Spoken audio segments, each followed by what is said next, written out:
திண்டுக்கல் மாவட்டம் செம்பட்டி அருகே 4 வழிச்சாலை பணிகளுக்காக விவசாய நிலங்களில் 30 அடி ஆழத்திற்கு மேல் கிராவல் மண் அள்ளப்படுவதால் சுற்றுச்சூழல் பாதிக்கப்படுவதாக அப்பகுதியினர் வேதனை தெரிவித்தனர். ஒட்டன்சத்திரத்திலிருந்து செம்பட்டி வழியாக ஜல்லிப்பட்டி வரை புதிய 4 வழிச்சாலை அமைக்கும் பணிகள் நடைபெற்று வருகின்றன.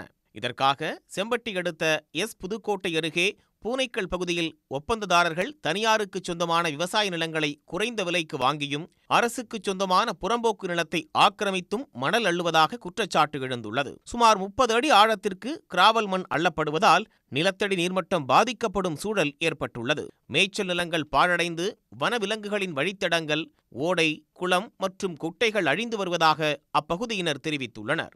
மண் அள்ளிச் செல்லும் வாகனங்கள் அதிவேகமாக செல்வதால் விபத்து ஏற்படும் அபாயம் இருப்பதாகவும் குற்றச்சாட்டு எழுந்துள்ளது. எனவே மாவட்ட நிர்வாகம் மற்றும் கனிம வளத்துறை உடனடியாக தலையிட்டு தீர்வு காண வேண்டும் என்று அப்பகுதியினர் கோரிக்கை விடுத்துள்ளனர். உடனுக்குடன் செய்திகளை தெரிந்து கொள்ள சன் நியூஸ் பெல் ஐகானை கிளிக் பண்ணுங்க.